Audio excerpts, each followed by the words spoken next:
Sabe o que mais tem destruído a vida das mulheres sem elas perceberem? Não é o dinheiro, não é o casamento, não é o trabalho. São as feridas que elas carregam dentro do peito. Essas feridas de rejeição, de abandono, de traição, elas começaram lá atrás, quando vocês eram crianças, quando nós éramos crianças. E até hoje elas determinam como a gente vai amar, como a gente vai se relacionar com as pessoas, como a gente vai reagir e até o quanto a gente vai acreditar que merece ser feliz. Muitas de vocês responderam aqui a enquete dizendo que já estão vivendo um processo aí com Deus, que querem ir para o próximo nível. E eu quero te dizer, eu sei muitas das vezes que não é falta de esforço, mas é falta de cura. Eu quero trazer para vocês a ferida da rejeição.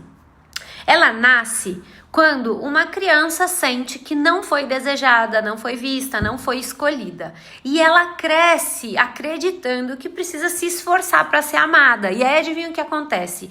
Ela se torna uma mulher que aceita migalhas, que tem medo de dizer não, que se diminui para caber em algum lugar, em algum projeto, em algum negócio, em alguma família, em algum casamento, enfim, em tudo. E tudo isso para não reviver o medo de ser rejeitada de novo. Então, um exemplo prático aqui pra vocês. É aquela mulher, por exemplo, que entra num relacionamento e ela começa a se anular.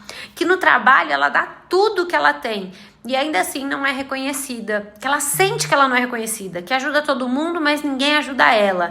Por quê? Porque no fundo ela ainda quer provar que ela é digna de amor. Agora, se a gente for pra ferida da traição. A ferida da traição, ela destrói a confiança. Então, só quem já foi traída sabe que sentimento terrível é esse, né? Traído por um pai ausente, por uma mãe que prometeu alguma coisa e não cumpriu, por um parceiro infiel.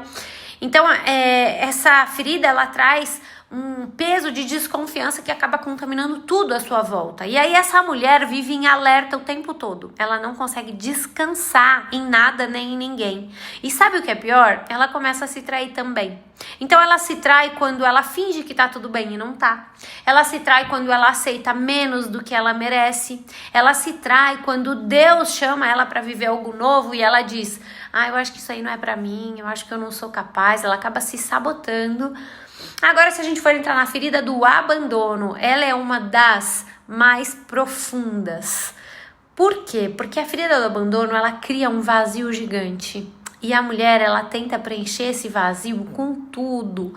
Com comida, com relacionamento, com redes sociais, com trabalho. Mas ela sente que nunca é o suficiente. Porque o que ela perdeu não foi uma pessoa, foi um sentimento de segurança. Então, com isso, ela aprendeu a não confiar nem nela mesma. Isso é muito forte, gente. Um exemplo, assim, cotidiano é assim. Aquela mulher que tem medo de ficar sozinha. Que aceita o mínimo só para não se sentir rejeitada de novo. E às vezes ela até tem alguém do lado, mas por dentro ela continua se sentindo sozinha. Então, por que o abandono não é físico? É exatamente por conta disso. O abandono é emocional. É muito forte, não porque eu tô passando, mas é muito forte a ferida do abandono que eu nem sabia que tinha aqui dentro de mim. A gente vai descobrindo feridas ao longo do nosso despertar, ao longo do nosso autoconhecimento, das nossas imersões, porque essas feridas são raízes de maldições emocionais e espirituais. Ou seja, elas se repetem de geração em geração.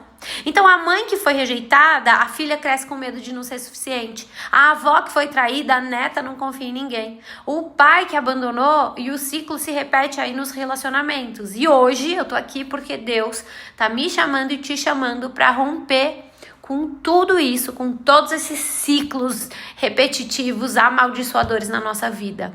Porque o que você não cura, você transmite. Pessoas machucadas machucam pessoas, pessoas rejeitadas rejeitam pessoas, pessoas abandonadas abandonam pessoas e pessoas curadas curam pessoas. Então, o que você cura, você transforma. E eu tenho certeza que a cura vem para libertar gerações. Então, eu preparei uma formação para as mulheres que não querem mais carregar feridas do passado, que estão cansadas, assim, esgotando Deus para sua vida.